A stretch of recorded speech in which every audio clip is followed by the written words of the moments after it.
Welcome to today's episode of Direct Mail Automation School, the podcast for marketers who are looking for an edge as they develop direct mail and omni-channel marketing campaigns.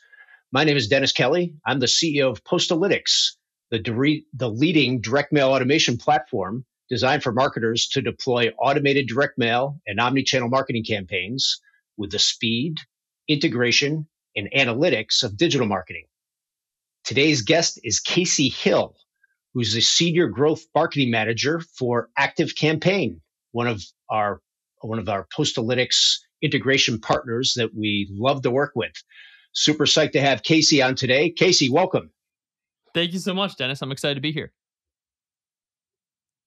Great. Casey, let's start out with just a little bit of your background. You're an ActiveCampaign. You're driving some great initiatives there, but tell the audience your journey, how you got here, and then what you're focused on a day-to-day basis.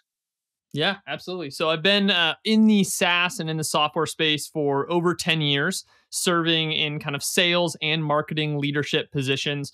Over the last 6 or 7 years, I've kind of really drilled in on organic marketing. So ways that you can drive growth within the organization beyond standard PPC, beyond standard SEM, and hopefully create kind of long tail growth patterns. And what I mean by long tail is doing things that continue to stack and grow over time versus an ad campaign that you turn on, but as soon as you turn off, you're kind of losing that kind of power and reach. So that's been a primary focus. I also have done a good amount of institutional consulting, working with venture capital firms, McKinsey, BlackRock, Goldman's, a handful of others, and advising around conversion rate optimization, MarTech selection, SaaS churn, all sorts of different things in that same B2B SaaS bucket. So that's a little bit of my kind of background, and my focus now at ActiveCampaign is around organic growth for the organization. Excellent. And we were talking a little bit before about some of the programs that you've initiated at ActiveCampaign. Give the audience a sense of what you're driving on day to day, and how that's impacting the organic growth at ActiveCampaign. Yeah. So one of the things I think is really important, especially for organizations at scale, is the ability to have a go-to-market strategy that layers. So what I mean by this is we're looking right now at LinkedIn as one growth channel that we're investing in. But instead of just going out and say running ads or going out and just posting, we're looking at kind of a three-pronged attack. So we're mobilizing a bunch of our team to post thought leadership and build topical authority around marketing automation, email marketing, all the subjects that our team knows best.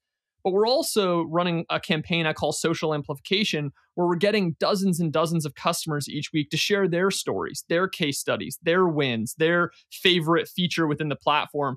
So we're trying to make it have customers be the one driving almost the more promotional end, keeping us on the topical authority, a little bit more platform agnostic end, and then have that third pillar of running ads. And one of the things that I'm really excited about is we're kind of trying to redefine how ads operate. So we're running primarily what we call thought leadership ads, meaning that instead of just a standard ad, we're actually promoting top performing posts. So we just promoted one last week, for instance, about a deliverability consultation that I did, going deep into kind of how to think about that, the results of that. And we do a handful of these. So this new idea that what if ads could actually educate? So I'm kind of excited about changing how we think about that. But that's one example of a channel, LinkedIn, that we're attacking from 3 different angles and building an engine that can be kind of scalable and systemizable as we continue to expand it. That's great. And the title of this podcast, Direct Mail Automation School, we're really all about omni-channel marketing. And so this notion of layering these efforts and initiatives together to coordinate an outcome is so important to the folks that are participating in omni-channel marketing campaigns all day. Taking a step back, ActiveCampaign is one of the leading customer experience platforms. How does ActiveCampaign think about ways to enable marketers to execute on omni-channel marketing efforts more efficiently and using automation? Yeah, so there's a few dimensions of that. I think So the first is obviously just having some of the core aptitudes, right? You can send emails, you can send SMS, we have, website capacities, you can build landing pages, you can do tracking. So that's some of the starting point, but really where it gets interesting is in the integration ecosystem. It's folks like Postalytics and Sendoso and Bonjoro and a handful of different people that we've kind of brought into what we call the CX app ecosystem, meaning they're native integrations. They work right inside the platform to allow you to send physical mail, to allow you to send gifts to folks, to allow you to send a personalized video.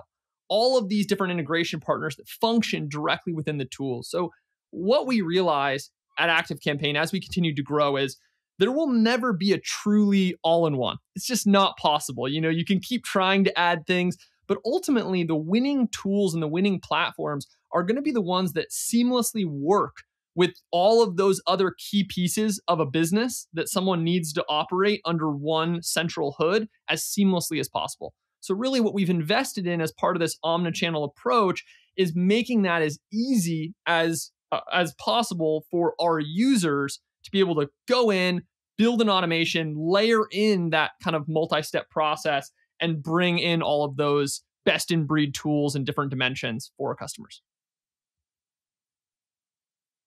Well, that makes perfect sense. We at Postalytics have been really laser focused on removing the friction from direct mail marketing.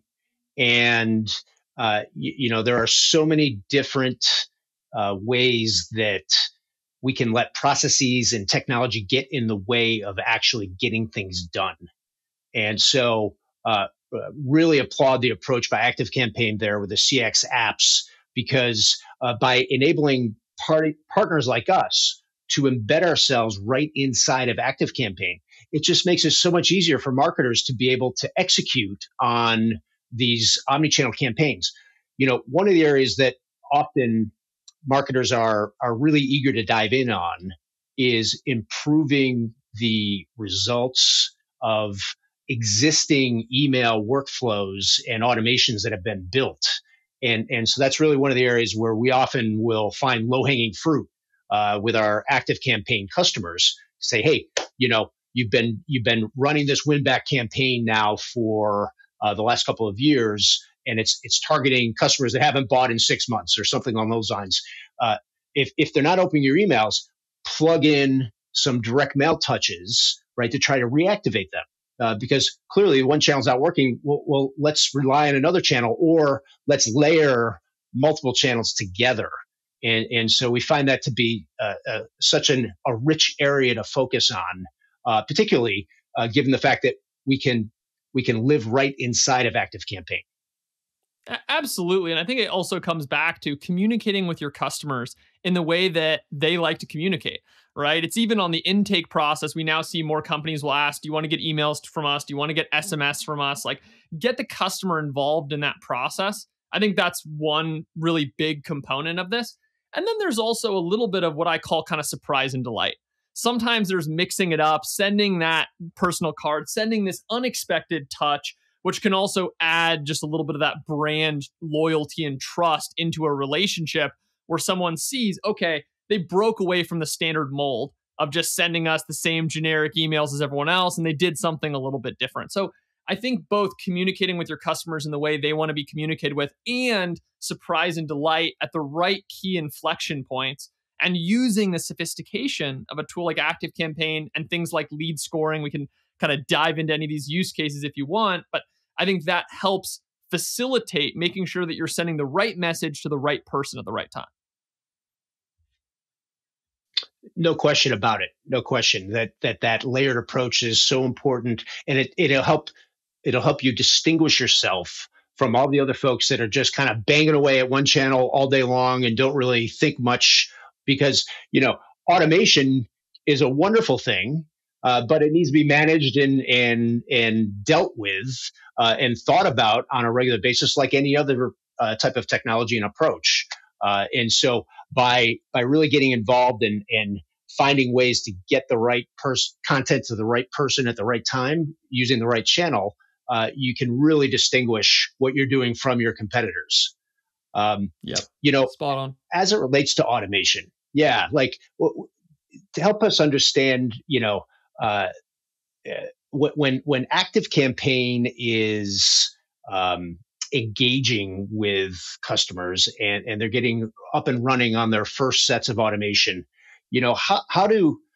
how should customers think about using automation for some early wins? What are some things that customers can focus on that where they can plug a product like ActiveCampaign in and find some early wins in their journey to building out these bigger, broader, more sophisticated omni-channel campaigns?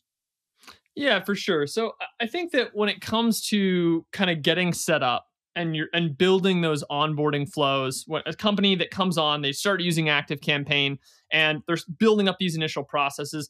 I think the first thing that's really important is to make sure that you don't flood people with communications, right? I actually spent a lot of time diving in, talking with founders, studying this data, and we found that the sweet spot during that onboarding period was actually about 3 to 4 communication points during the first 2 weeks. Many companies, people might be surprised, were actually at like 6 to 10 communication points. And so the first thing is, if you have so much noise, you could be sending incredible information, but that is being drowned out and people aren't paying attention if that frequency is too high. So the first, I think, recommendation is to make sure that an onboarding process is seamless and also has some personalization. So gather some of this information up front about what are the key pain points that people are experiencing, and make sure that you're moving people through those key activating behaviors in a way that is linear. And what I mean by that is, if you know that someone, in order to be successful, needs to do A, B, and C, but if they haven't done A, they're going to struggle to do B and C. What usually happens is people just keep sending the communications. It's like, okay, A, and then regardless if they've done it, they get the email about B, regardless if they've done it, and then people get overwhelmed. Instead, what we see the most efficient people doing on the onboarding journey is focus on that A piece first. Have that key activating behavior that needs to be accomplished first, and then move on.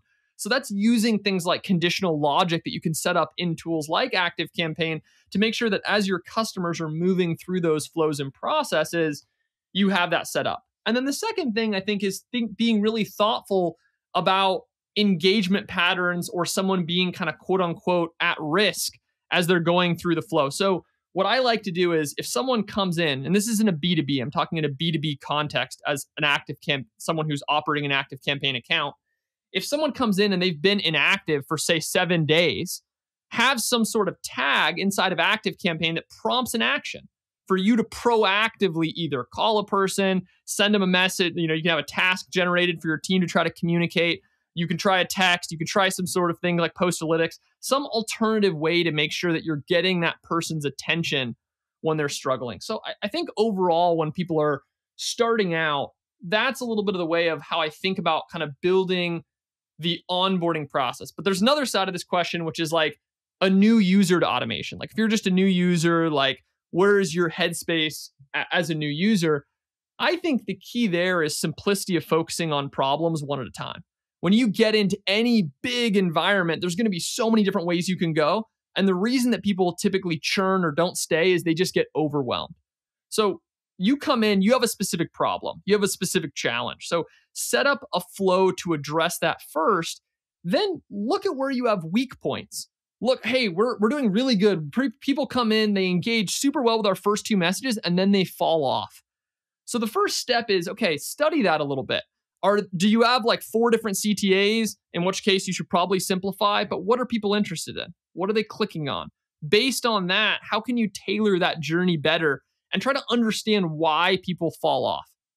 And then, as you kind of noted a little bit earlier on the call, how can you save people? Now, once you start a process, you have a simple problem, you're trying to address that simple problem, you're gathering some data, and you know where people fall off. Now it's what can you plug in to try to help bring these people back, right? That person who becomes inactive, how can you salvage them? That person who's really successful, how can you ask for a review? How can you get some customer proof? How can you leverage that successful customer more? So it actually goes in both ways.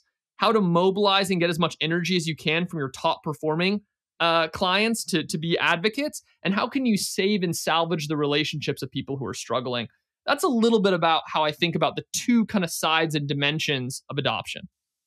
Well, I think that makes perfect sense. And interestingly, we find the same thing on the direct mail side around that 3 to 4 touch concept.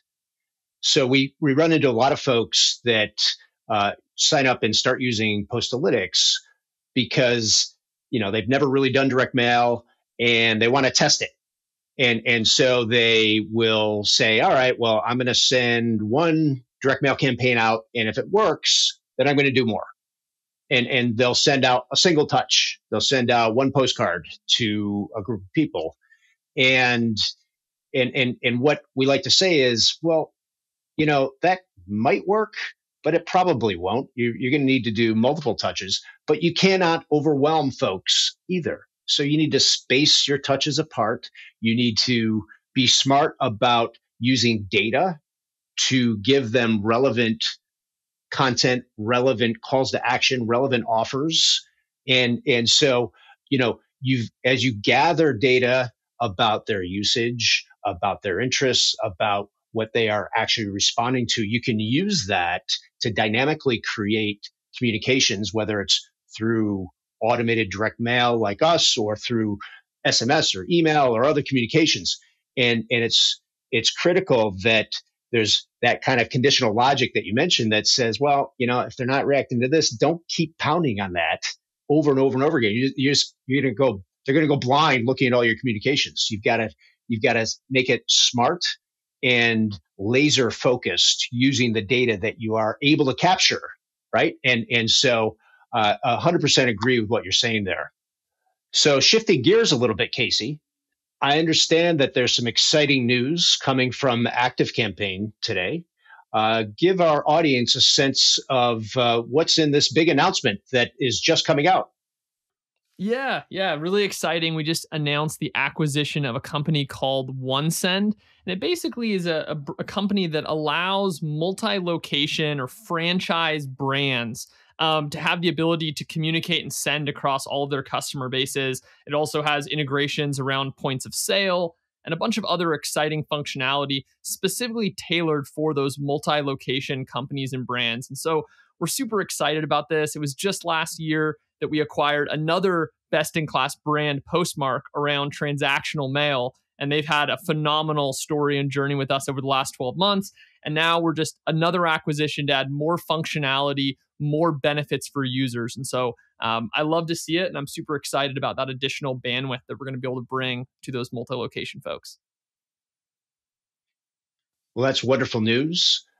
The franchise and multi-location company is a great user of direct mail in omni-channel communications. Oftentimes there are local franchises that get co-op money from the franchisor that they're able to leverage across email and direct mail and text messaging and other channels that we like to talk about here on Direct Mail Automation School.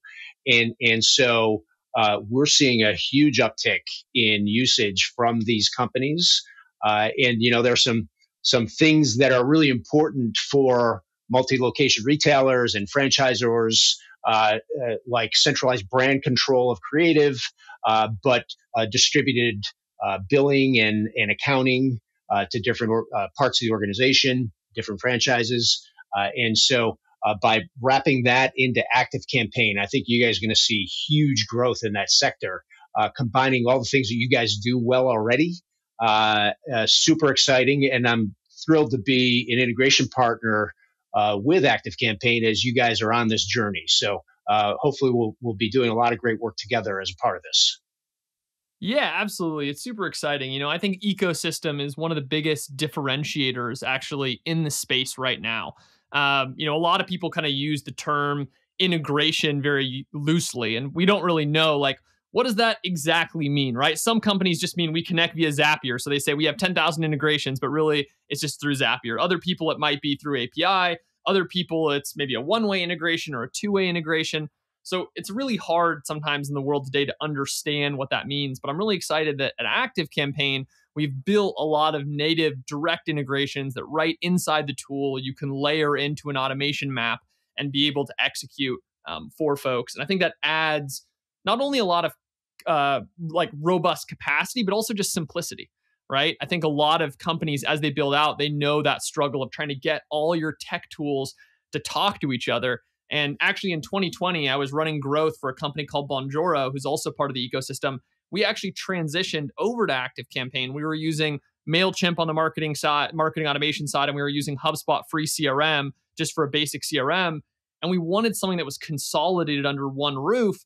But also a big part was the ecosystem. We use Segment. Segment looks at the analytics that are happening inside of our SaaS platform because we were a SaaS startup, and they had a native integration. So that was a big pull versus other competitors we were looking at. We're like, oh, if we plug in here, we can have that Segment native integration. And so I think that is a variable that a lot of small businesses are starting to look at more, which is just how simple can someone make this for me? And it's also really exciting that AC, as far as I know, is one of the few companies that also offers the free migration, which can be a big hurdle, getting all your tech moved over and set up in one spot. And so that's a nice barrier to remove as well. It certainly is. And it's really wonderful to see and frankly kind of astounding how powerful the tools are that small and mid-sized businesses can access and run on an affordable basis without a huge team. And it's really thanks to folks like ActiveCampaign that have laid down that framework, that platform where not only can they get amazing software and tools that can act as that foundation layer, but they can then work with deeply integrated partners like us, so that if they want to send direct mail as a part of their automation platform, it's built in. It's easy. There's the friction has been taken out of it. So kudos to ActiveCampaign for this great announcement today on the integration or the acquisition of OneSend, and thank you for creating such an outstanding environment for partners like us to play in. So I think it's really a win-win for everybody. With that, Casey, this has been awesome. I'd love to wrap up by having you tell the audience if they want to get in touch, what is the best way to follow you and what you're doing. I know you're super active on LinkedIn. Give the audience a sense of what ways that they can follow you and understand the latest and greatest from ActiveCampaign. Yeah, absolutely. So if people are looking for kind of organic growth insights, LinkedIn, my name's Casey Hill. So you can just search Casey Hill on LinkedIn, and I'm posting many times a week kind of from firsthand experience about the different organic growth tests that we're running as an organization. So try to be as transparent as possible, pull back the curtain and say, look, like, this is how a $3 billion company runs their marketing department, and kind of get into each of the different segments from paid to affiliate to life cycle, all those different pieces. And so people can follow me there. And if anyone wants to send me a direct email, my email is chill, CHILL, at activecampaign.com. Feel free to ask me any questions, either on organic growth or about the ActiveCampaign platform. Happy to speak to that. Well, not only is that the coolest email address that I've heard in a long time, but I've greatly enjoyed our conversation here today. So chill at is our guy right here. He's been great. Again, super excited for all the growth that you're driving over there at ActiveCampaign and for our partnership between Postalytics and ActiveCampaign. So thank you so much, Casey, for joining us today. And we look forward to watching the continued growth and all the great content that you're creating out there.